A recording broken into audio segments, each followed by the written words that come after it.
Alhamdulillahi wa kafa. Wassalatu wassalamu ala sayyidina Muhammadinil Mustafa wa ala alihi wa ashabihi ahli sidqi wal wafa, amma ba'du. Para ulama yang saya muliakan, hadirin hadirat yang saya cintai, alhamdulillah malam ini kita sudah banyak mendapat mutiara-mutiara yang sangat berharga yang baru saja disampaikan oleh Bang Haji Roma Irama. Saya yakin besar manfaatnya buat kita semua. Mudah-mudahan apa yang kita dengarkan bisa kita amalkan. Saudara-saudara, sekarang ini banyak orang bisa memberi contoh, tapi sedikit orang bisa menjadi contoh. Ngasih contoh mah gampang, jadi contoh susah. Karena beliau manusia. Laqad ja'akum rasulun min anfusikum. Kalau kambing disuruh nyontoh ayam, yang nyuruh nyontoh kagak punya pikiran, ya kagak level. Kambing mah nyontohnya kambing, kebo nyontohnya orang, nyontohnya orang. Makanya Nabi kita orang, bukan malaikat, bukan jin, bukan dewa, manusia. Kalau manusia disuruh nyontoh manusia, itu perintah masuk akal, predispositionnya sama. Kalau disuruh nyontoh malaikat mah ribet kan. Malaikat bagaimana nyontohnya, dia mah tidur kagak, makan kagak, sama duit budeg, sama perempuan kagak open, lah susah nyontohnya. Ya, Superman tuh biar hebat nggak bisa dicontoh Superman, bagaimana terbangnya, lagian pakai celana dalam di luar, Pak. Nggak bisa dicontoh Superman mah. Nabi kita manusia utuh, cuman sungguh pun manusia, kualitasnya beda. Ini namanya basyarun la kal basyari. Manusia memang, tapi jangan samain, bobot bibitnya beda.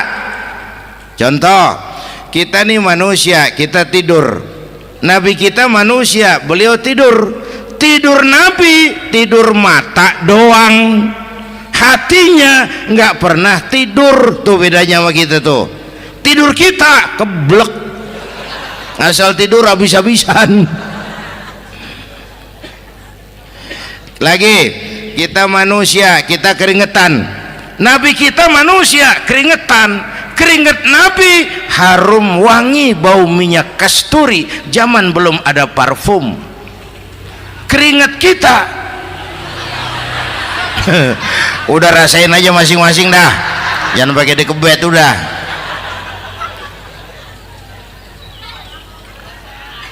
Contoh lagi, kita nih manusia nih, kita beludah nggak? Nabi kita manusia, beliau juga beludah. Ludah Nabi obat, ludah Nabi. Itu kan waktu mau hijrah kan sama Sayyidina Abu Bakar, sampai di Gua Sur, Sayyidina Abu Bakar bilang, saya turun duluan ke gua ya Rasul. Ngapain? Bersihin gua, takut ada binatang berbisa. Silakan turun. Sayyidina Abu Bakar bersihin gua, bener tuh, tangannya digigit kalajengking, sakit, ngebet, bengkak. Kalajengking Arab ya, emang di Arab kejadiannya. Heran nyaut aja bener. Ditahan aja, udah aman ya Rasul, silakan turun.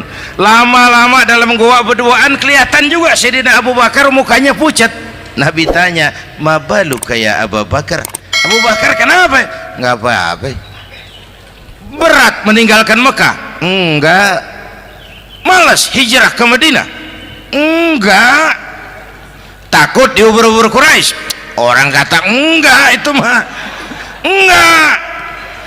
Lah kenapa muka kamu pucat? Tangan digigit kalajengking. Ngapa nggak ngomong dari tadi? Saya nggak mau nyusahin Tuhan ya Rasul, biar saya tahan, asal jangan nyusahin Tuhan. Ah, jangan begitu kau. Sini tanganmu, diambil sama baginda Nabi. Bismillahirrahmanirrahim. Cuh, diludahin, ringkes, sembuh saat itu juga. Ludah Nabi. Pengen tahu kita yang ludahin, bengkak campur koreng.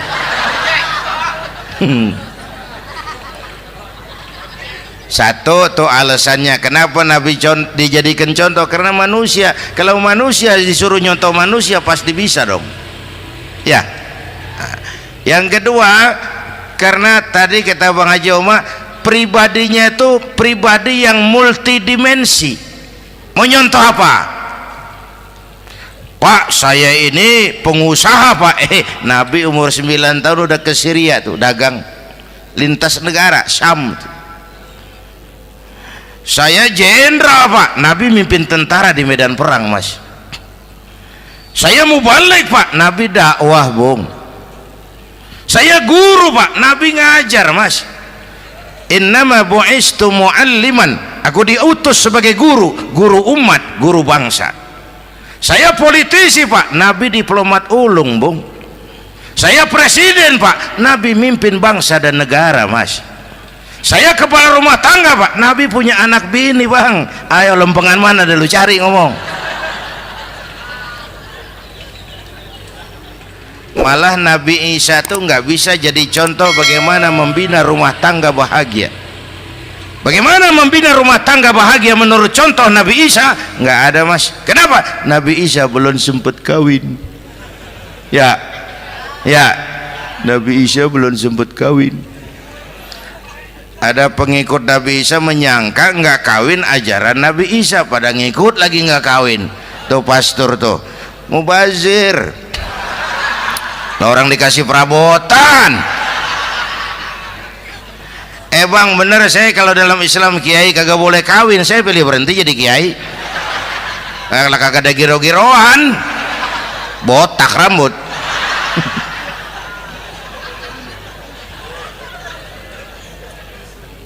Makanya Bang Haji Oma cerita poligami saya girang banget tadi. Bukan yang ngomong ahlinya soalnya.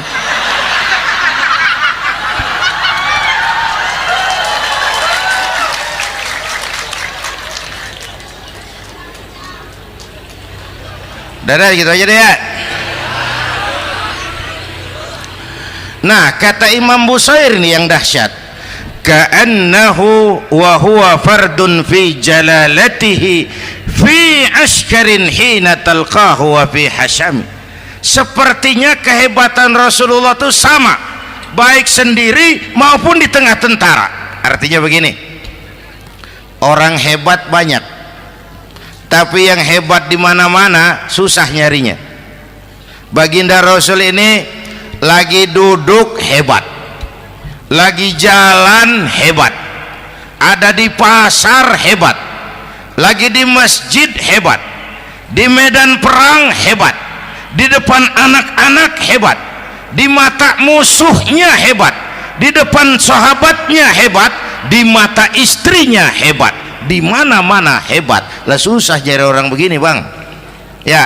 Kita mah hebat juga setempat, di kantor hebat, sekantor orang diomelin di kantor, pulang ke rumah dikeplak sama bininya diem aja. Ini di depan bininya dia kagak hebat dia mah.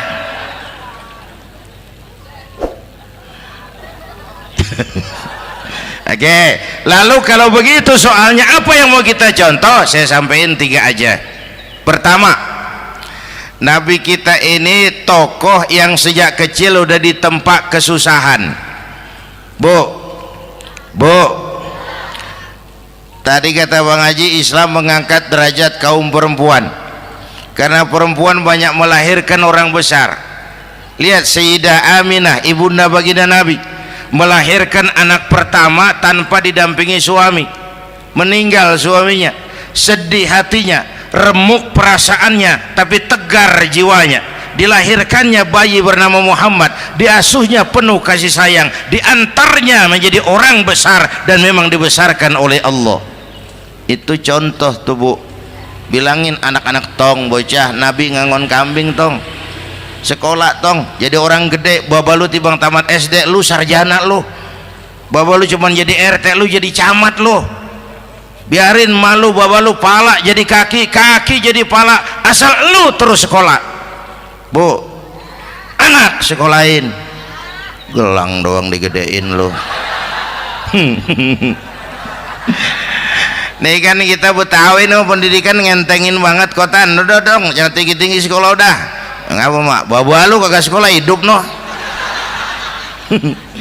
Hidup dong, pun jamu monyet juga hidup. Bu, anak sekolahin.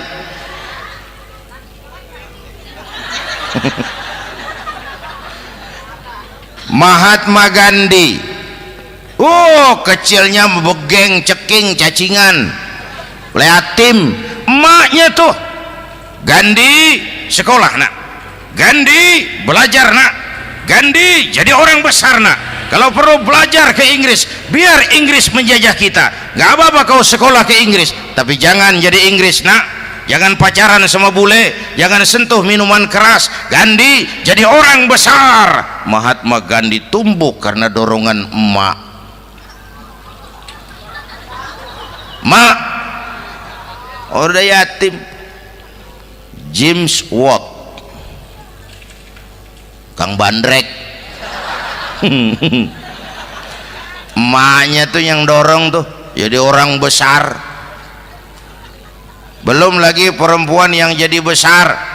Di Indonesia ada Kartini, di Jawa Tengah ada Dewi Sartika, di Jawa Barat Dewi Sartika, di Bengkulu ada Fatmawati Soekarno sang penjahit bendera merah putih, di Aceh muncul Laksamana Malahayati, disusul kemudian oleh Cut Nyadin, baru kemudian muncul Cut Koko, Cut Meme, Cut, ya udah tak cut lain dah.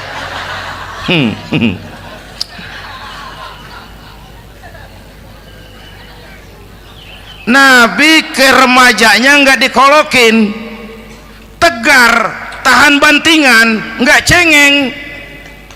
Begini bang, kalau bahasa kita nih, bahasa Betawi nih, orang mah bang kalau udah biasa susah ketemu susah nggak kaget udah. Ya kita Betawi kan mah susah udah nukangin. Susah mulu.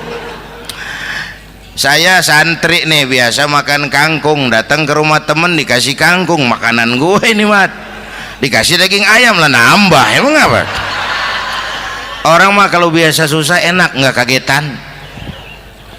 Saya santri biasa tidur di masjid, disuruh nginep di hotel lah pules nggak? Tapi yang biasa tidur di hotel suruh nginep di masjid encok. Makanya kemarin tuh waktu menteri-menteri baru dilantik tuh saya ngarepin tuh, mudah-mudahan nih menteri ini begitu dilantik bacaannya nawaitu sauma ghadin. Lu pada niat puasa dulu dah, entaran. Puasa kan bukan kagak boleh, nunda doang, nunda puasa mah. Tempe boleh maghrib, tahu boleh maghrib, air kelapa boleh maghrib. Lu menteri pada mau naik mobil mewah boleh, ntar kalau ekonomi udah mendingan, rakyat udah pada legaan napasnya. Ya sebab apa? Itu duit buat mobil para menteri kan duit negara. Duit negara kan duit rakyat. Duit rakyat kan duit gue juga, itu ada di situ. Gue bayar pajak. Sayangnya kebanyakan pejabat kita asal dilantik aja bacaannya Allahumma lakasumtu, niat buka puasa. Orang buka puasa kan kemaruk apa jadi gares ya. Bu, jadi benar Islam mengangkat harkat derajat martabat kaum perempuan. kata Bang Haji Umar tadi, dengar nggak tuh? Waktu Nabi ditanya, ya Rasul, siapa yang paling harus saya taati di dunia? Ibumu. Setelah itu ibumu. Setelah itu ibumu. Setelah itu bapakmu. Ibu 3 kali disebut, bapak. Coba pikirin, ibu 3, bapak 1 bapak. Ini bagaimana ngitungnya, jadi kerok begini nih ngitung nih.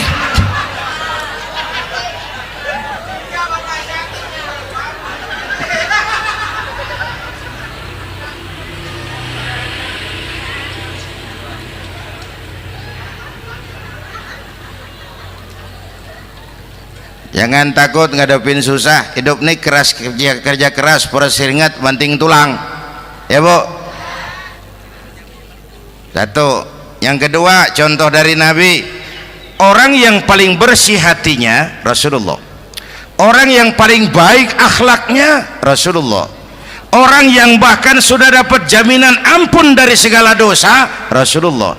Tapi orang yang kalau sholat malam sampai bengkak kakinya karena rajin sujud Rasulullah. Aspek ibadah apaan? Hei, diam-diam giliran gue ini ngomong.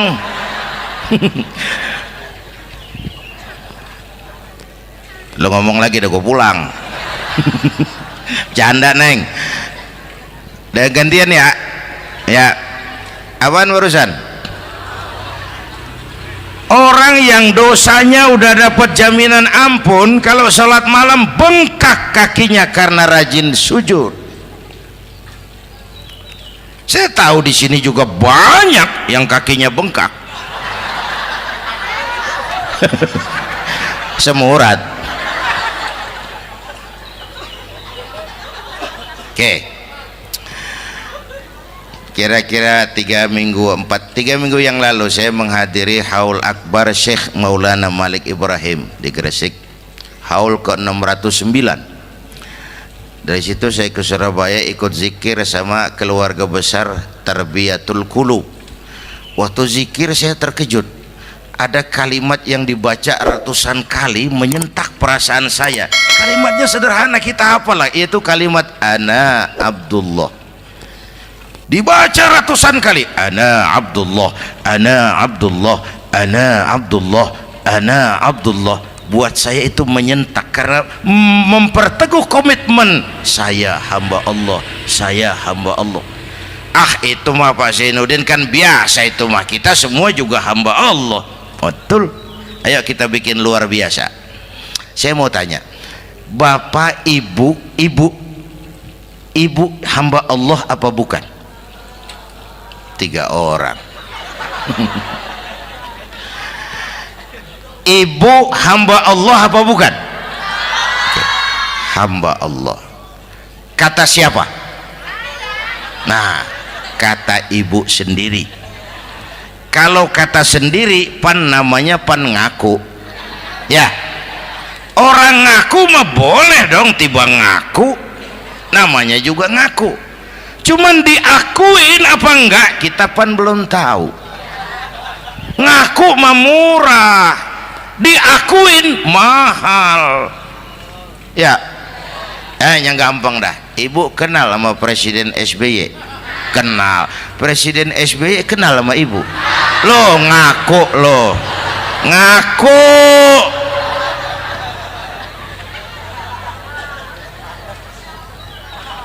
Saya hamba Allah, kata saya. Berapa banyak orang mulutnya hamba Allah, perbuatannya menyatakan dia hamba dunia, hamba harta, hamba jabatan, hamba setan, budak nafsu. Nggak sesuai ucapan sama perbuatan. Yuk jadi hamba Allah yang beneran. Jangan separuh-separuh, kita mapan asal sakit mah hamba Allah. Ya Allah, ya Allah, lagi sakit, sehat ya dikit, keder, nyari masjid nggak ketemu.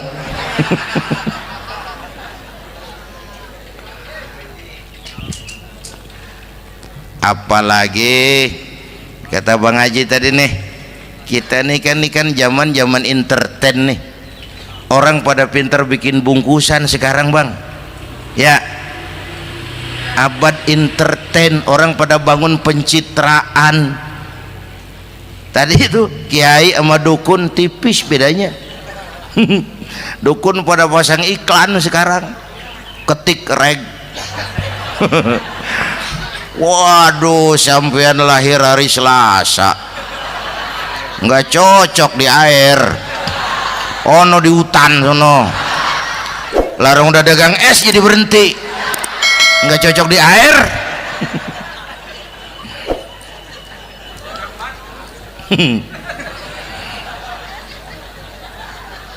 Bu, di zaman ini siapa pakai apa, siapa mau jadi apa kagak urus nih.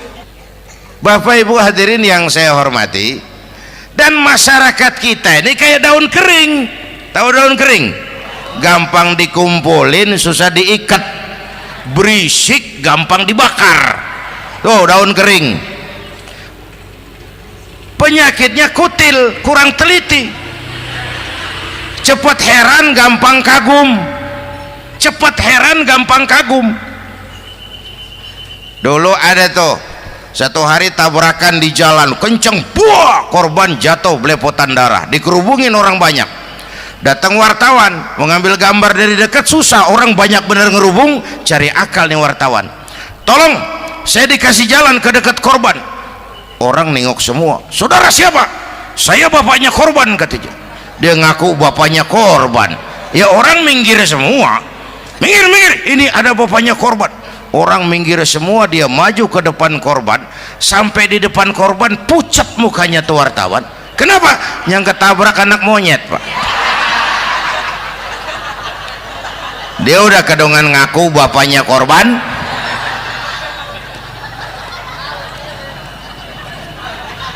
Bu, ini cerita pendek tapi pesannya lumayan nih.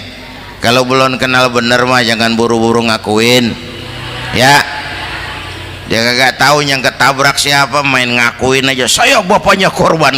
Lu makan lu jadi bapak monyet sono lu. Makanya jagain kampung kita nih, jangan kemasukan yang aneh-aneh ya. Nabi palsu, aliran aneh ya, ini bid'ah, itu bid'ah kuno yang kayak begitu. Capek kita ngurusin begitu, udah kelewatan ya. Yang tahlil terusin, yang kagak suka nggak apa-apa, cuman jangan ngomelin yang tahlil. Orang tahlil juga pakai dalil. Yang mabok masih banyak, yang tahlil diomelin. Kita nih kayak kurang kerjaan, akhirnya rame turu-turu kita. Padahal yang harus kita kembangkan kan rukun antar umat seagama, rukun antar umat beragama, rukun antar umat beragama dengan pemerintah. Kata Bang Haji Omar tadi, rukun antar umat seagama. Turu-turu kita muslim nih kudu rukun. Beda pendapat boleh, marahan jangan ya. Tangan kanan sama tangan kiri juga beda, cuman rukun. Asal kiri gatal nih, kanan kagak diundang, dia mau datang aja nggak rukin. Nggak ada kiri gatal kanan ngomel, lu garuk aja sendiri. Nggak, dia mah akur ya Bu.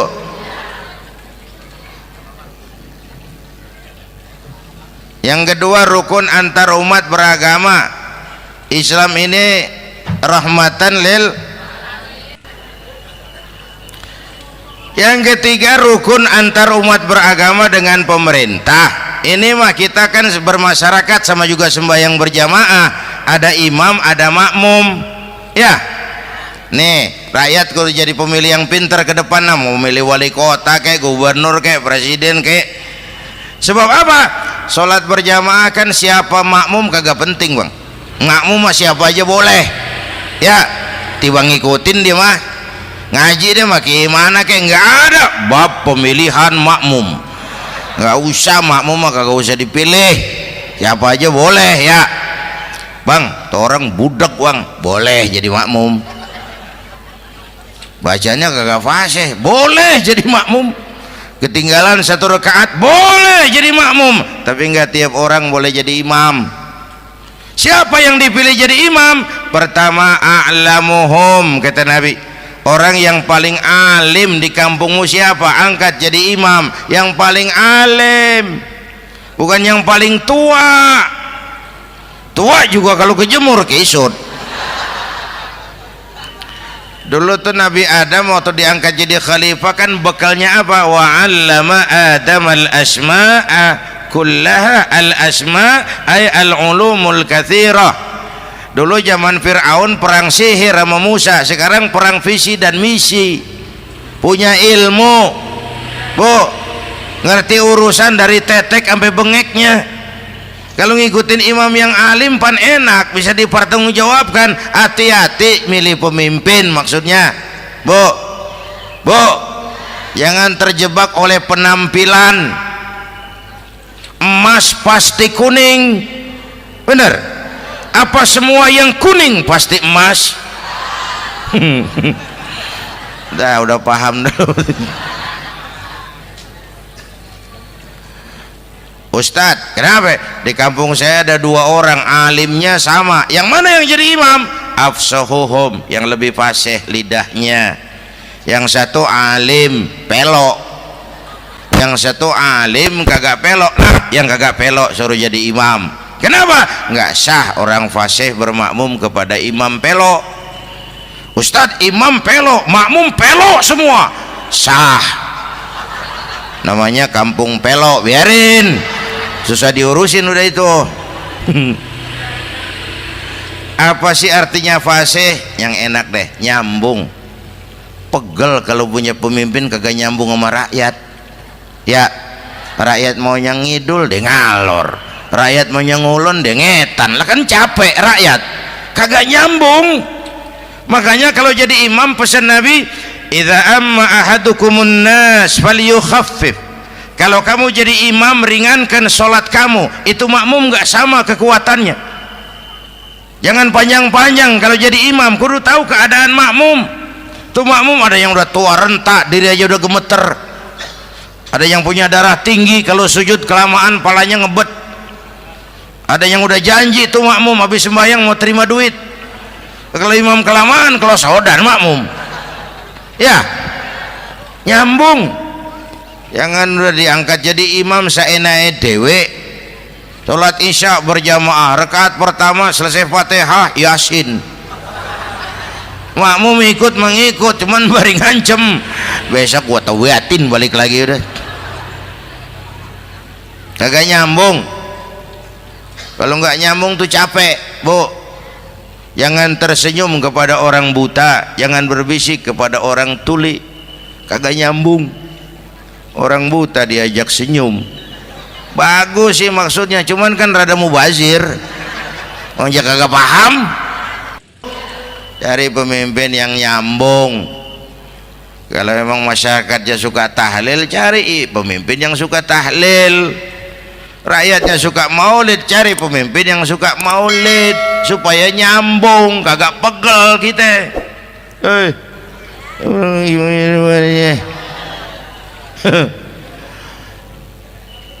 Bapak Ibu hadirin, saya balik urusan kita. Nyontoh Nabi ibadahnya luar biasa. Bu, kita ini perlu Allah. Kita ini perlu Allah. Semua kita perantau di bumi Allah ini. Perantau pasti pulang.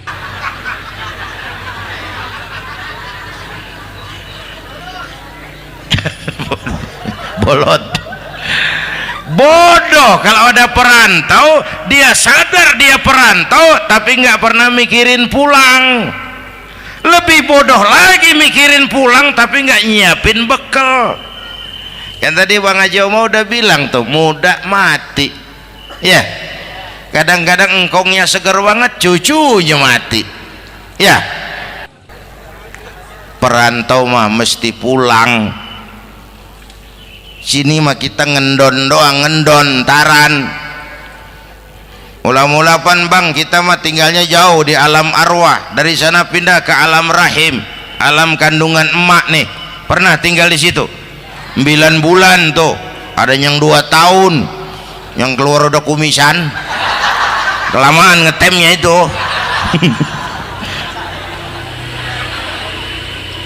Dari sisi ini mau pantas ibumu, bapakmu, karena alam rahim fisik dan psikis emak lebih capek dari kita bapak. Kita mah orang laki mah, kita mah pen investor gitu mah, nanam modal doang. Yang ngolah pabrik kan emak tuh, ya mak. Pabrik. Anak-anakku remaja, pemuda yang hadir, masya Allah, emakmu, emakku, emak kita semua nih, dari mulai ngidamin kita udah kita seksa nih emak nih. Dari mulai ngidamin kita udah kita seksa emak nih, muntah nggak urus. Mending ada yang dikeluarin mah enak, lega. Ini kagak ada apa-apanya. Bener mak. Yang dipengenin yang kagak musim, lah kan setengah mati lagi urusan. Tengah malam pengen megang pala kereta, lu jorok bener lu, gue heran.